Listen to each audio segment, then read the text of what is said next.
If you're being acquired by a $220 billion organization, CEO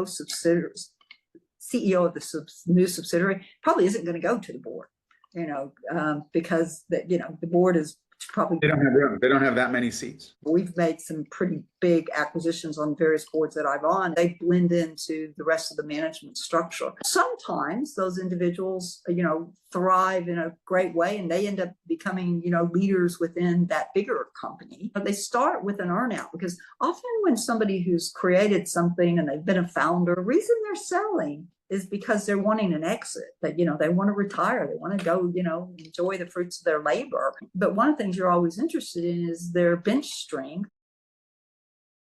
So I want you to think back about one of your examples, whether it's Bank of Montreal, Royal Mail, or any of the tech companies that you've been involved with, the finance companies financial institutions that you've been part of, tech-enabled financial institutions. You might have come across an acquisition of a subsidiary or been on the board long enough to see a CEO and his or her team, the agents, transition from mid-cap mentality, maybe even founder mentality, to uber-cap, large global institution board mentality. And I think of you as someone, Jan, who is very deep in governance, audits, risk management, information security. You know what good is. And so what's been, like, I think of in healthcare, I think of GI Alliance being acquired by Cardinal Health.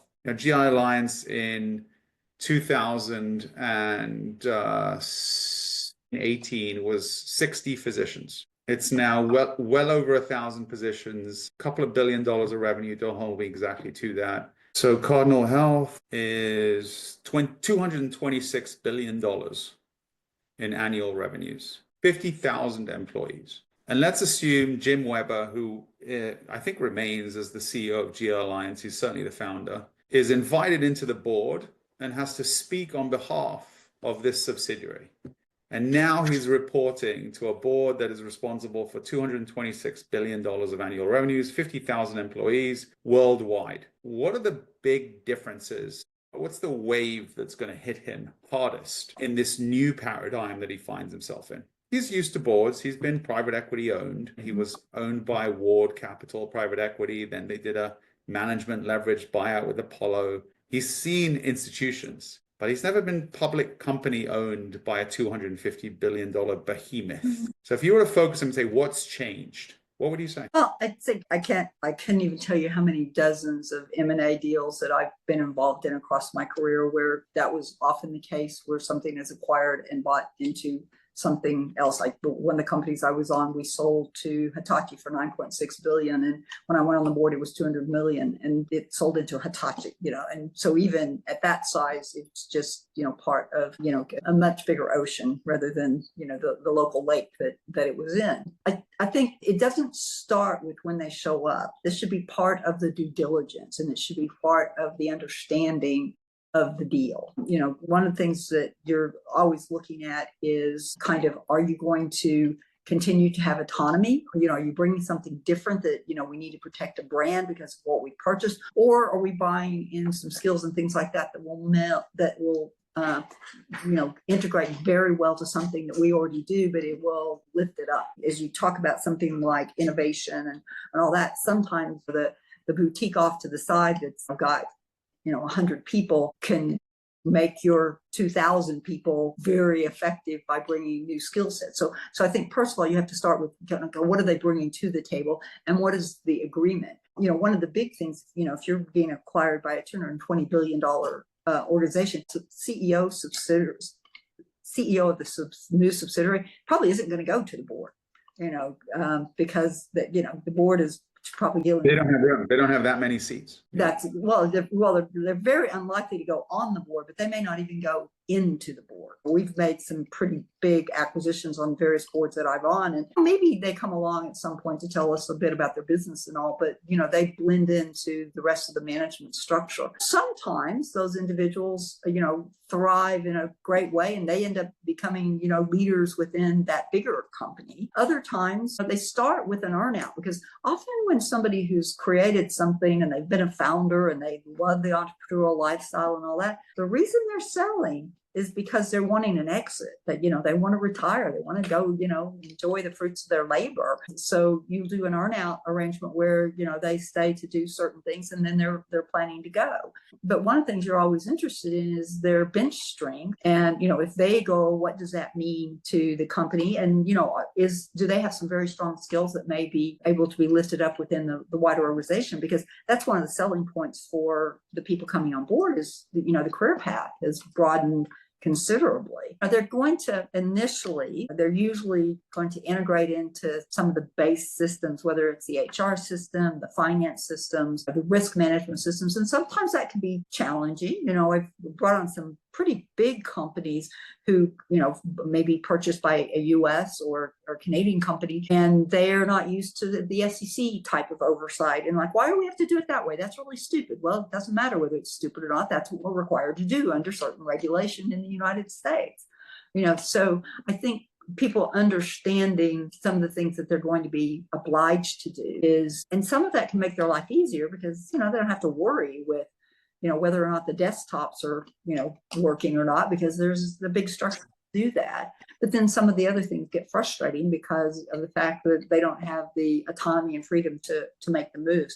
But that's where socializing it, the integration is really important. People spending time understanding the new members and what they bring and making sure that they understand why we're doing things the way they are, the bigger, the mothership, if you will. But the work starts long before the money transfers and the employee business cards change. So look, access to resources, access to markets, access to capital, access to PR, all these things skyrocket. But on the negative, layers of administration, HR requirements, compliance requirements, layers of managerial oversight, right? The hierarchy, the gap between a CEO of a $2 billion business versus the decision makers of a $250 billion business, that gap is very real. I'm thinking back to my days at Citibank. That gap was very real. No matter how big an impact you thought you were having on the business and its operations, there was layers and layers of management on top of you at a young age. And when you're talking about layers and layers, it's almost as if you are implying that they're not necessary, because you can't take a company that's, one of the companies I'm on has 250,000 employees. You can't just have one layer because you don't have enough interaction with the teams and things like that. So you do have to create, but you want to create them in the most efficient way possible.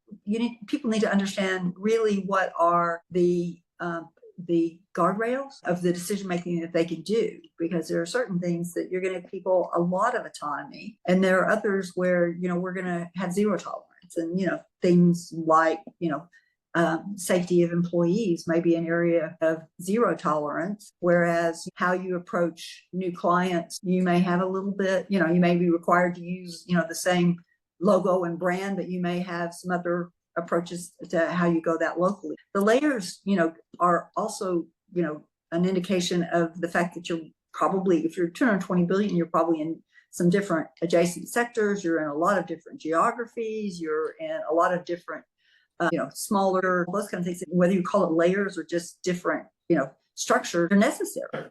The structure of scaling. I totally accept the point. So let's assume that this CEO who has been acquired into a $250 billion business is fortunate enough and they make it all the way into the boardroom.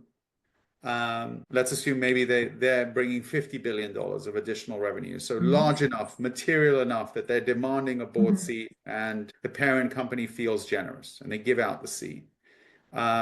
And let's assume this CEO becomes CEO of the entire company as part of the transaction. What advice would you give the CEO to get the most out of this board that they've just joined, this big public behemoth board? And what would be the big difference in the CEO speaking to this new board versus the CEO's prior experience advising his or her prior board that was private and much smaller in scale, domestic versus international? Well, but I think, you're not talking small when, if you say a $50 billion acquisition, you're not talking about a small company. Okay. No. So I think that individual, particularly if they've been CEO of a $50 billion company, which, as you say, would probably be the only kind of path to that person being CEO of the $200 billion company, is they've got that kind of experience. They've already worked with a board, because even private companies of that size will have boards. Very few. Yeah, very few. These are the top 0.1%.